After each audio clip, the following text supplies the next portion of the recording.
Life had been throwing curveballs at me lately. A messy breakup with Sasha, a strained relationship with my folks, and financial struggles that made affording rent an impossible feat. That's when I stumbled upon a glimmer of hope on a shady website called Dark Realty Homes, a creepy name for a real estate platform, but the rent for the old, seemingly abandoned house was only $100 a month. Desperate times call for desperate measures, and I couldn't resist the allure of affordability.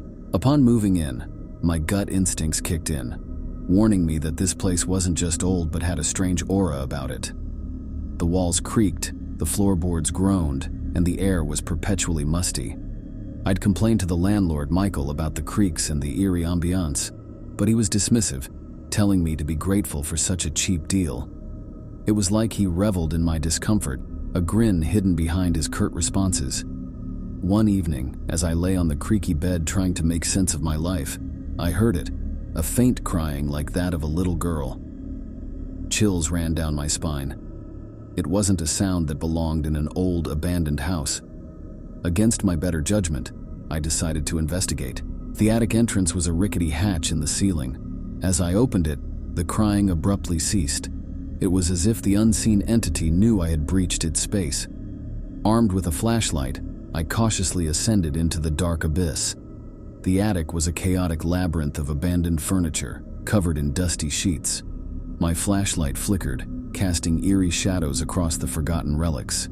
I searched every nook and cranny, hoping to catch a glimpse of something paranormal. The oppressive darkness and an unshakable feeling of being watched pushed me to retreat hastily. The next night, after a grueling day at work, the crying returned, louder and more persistent. I tried drowning it out with music through my AirPods, but the sobbing cut through. Growing in intensity, I couldn't ignore it any longer. Frustrated and exhausted, I called Michael to complain. But, late into the night, my calls went unanswered. Michael, the ever-dismissive landlord, chose to ignore my pleas for help. Left with no alternative, I was torn between investigating the attic again or accepting the eerie fate that awaited me. In the dimly lit room, surrounded by the oppressive silence, I contemplated my next move. The unsettling feeling of being watched and the haunting cries lingered in the air. As the weight of uncertainty pressed down on me, I wondered if I should confront the mysterious presence in the attic or continue my uneasy coexistence with the unknown. The decision loomed over me, casting a shadow on my newfound sanctuary, a cheap house with a high price. The following night, I found myself standing before the attic entrance once more, wrestling with the decision to confront the inexplicable cries or resign to a sleepless existence. The air felt charged with anticipation as I hesitantly pushed open the hatch. As the entrance creaked open, the crying ceased yet again. It was as if the attic harbored secrets that only unveiled themselves in the shadows. Armed with determination and my feeble flashlight, I stepped into the darkness. The attic seemed even more foreboding than before. Abandoned trinkets and forgotten memories lay scattered across the dusty floor. The air was thick, suffused with an otherworldly energy that sent shivers down my spine. As I cautiously advanced, the sobbing resumed, echoing through the desolate space. "Hello?" I called out, my voice wavering. The crying persisted, seeming to surround me, bouncing off the decaying walls. I couldn't pinpoint its source. In my quest for answers, I stumbled upon an old, weathered trunk tucked away in a corner. My curiosity took hold, and I cautiously opened it. Inside, I discovered a collection of worn-out children's toys and faded photographs. Faces of a family long forgotten stared back at me. A sudden gust of wind swept through the attic, extinguishing my flashlight. The room plunged into complete darkness, and the crying intensified. Panic gripped me as I fumbled to reignite the flashlight. In that moment, a faint whisper seemed to pierce the air, speaking words that sent chills down my spine. "Help me!" I recoiled, unsure whether the plea was real or a figment of my overactive imagination. The attic was no longer just a space. It was a portal to a realm of unanswered questions and unresolved sorrows. Driven by a mix of fear and compassion, I pressed on, following the sound of the crying. It led me to a hidden corner, obscured by dusty sheets.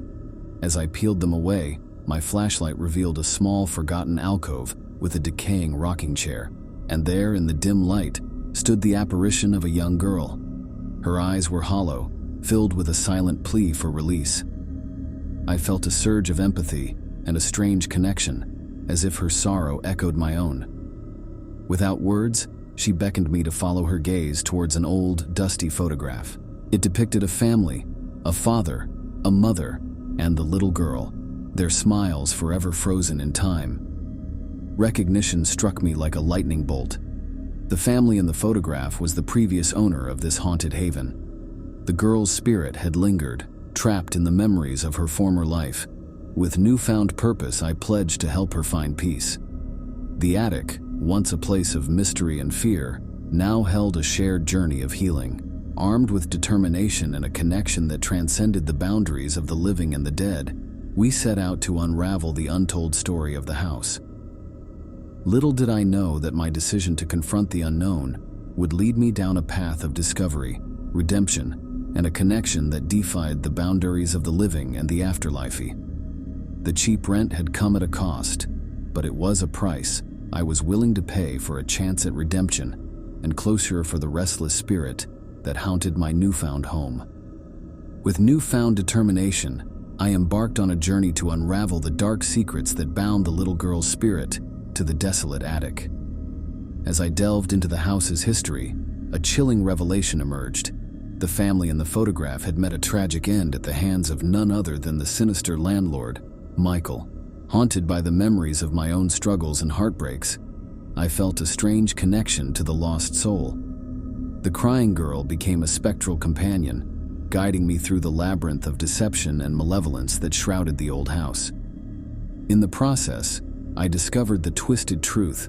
Michael, the callous landlord, was responsible for the demise of the innocent family. The girl, along with her parents, had fallen victim to his malevolent deeds.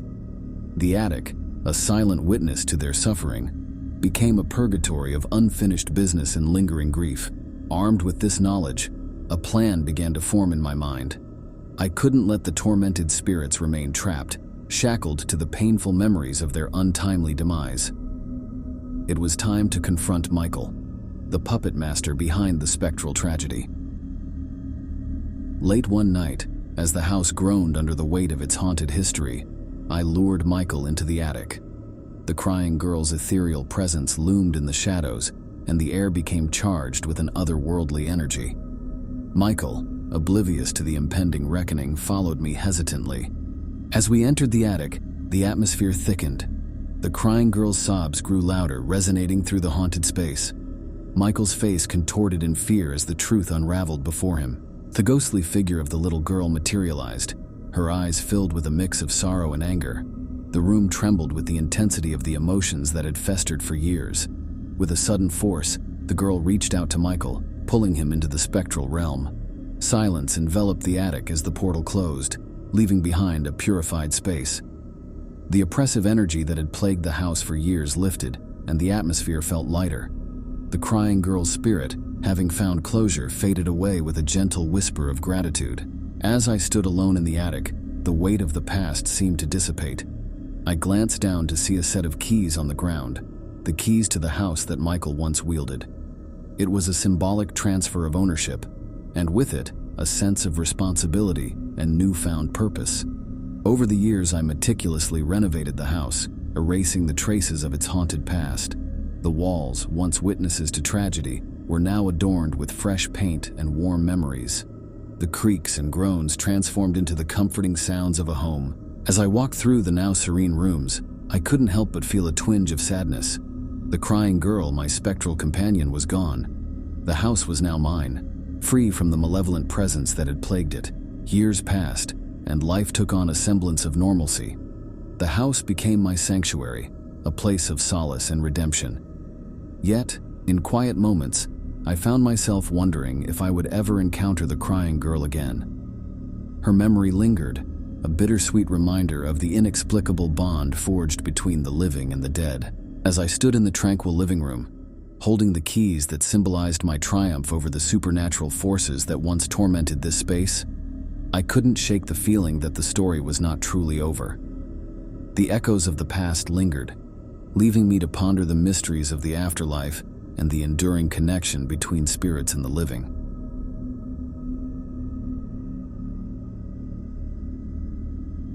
It was a weekend. I was out hunting in the northern forests of Wisconsin. I was walking through the woods. It was near dark when I came across a clearing. It couldn't have been more than 50 feet in diameter. Then I saw it, the largest buck I had ever seen. I then laid down on my stomach and pointed my rifle at its heart. The buck must have heard me as it looked in my direction, but it didn't see me, so it went back to grazing in the field.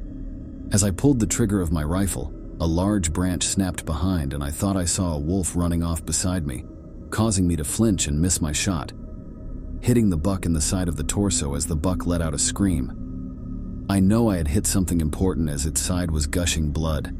It still ran, but I knew it would die at some point soon from its wound. I just had to follow the blood as it ran. I followed the blood trail for a few minutes before coming across a much larger clearing, at least 300 feet in diameter, and I saw movement at the other end of the clearing. Thinking it was the buck, I got back onto my stomach and chest and aimed my scope at the movement to see what it was, seeing a wolf eating the buck. I was disappointed the wolf had killed the buck before I could, but I just watched it, in awe by the cruelty yet beauty of nature. But then I saw something. Was that a hand where the wolf's paw should be? No, it couldn't be. It must just be a scratch from the wolf. But did it have human teeth? I shifted a bit in my spot to try and see better, snapping a twig. There's no way the wolf could have heard me, but its head then snapped up to me on the small raised plateau I was on. It looked like it had human eyes, and it looked like it smiled at me. And it then stood up on its hind legs, still looking at me, deer's throat gripped in its long-fingered hand.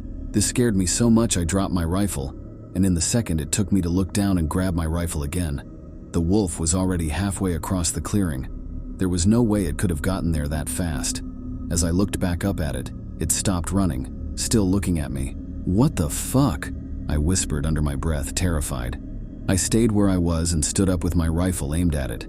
Still looking at the wolf, there was no way it could be a wolf, but the one thing I've learned from my 16 years of hunting and camping: never turn your back on and run from a predator that was hunting you. The wolf then opened its mouth like it was yawning, but it then let out a scream that sounded part human scream, part howl, and part animalistic screech, as it then looked like the wolf frowned at me like it was disappointed in me standing my ground, before walking back to the deer and crouching down before continuing to eat it, as I then turned and ran for at least an hour back to my car.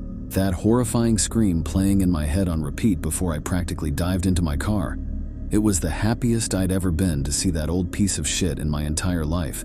As I then drove home, I didn't turn the radio on, I just drove in silence. When I got home, I just cried in my car from fear of what had happened, and joy from finally being safe, for at least 5 minutes before finally getting out of the car and running into my house, locking every door and window and pulling every curtain shut. If you ever go hunting in the woods of northern Wisconsin, do not stay if you come across a wolf eating. Those things don't like it when you stare.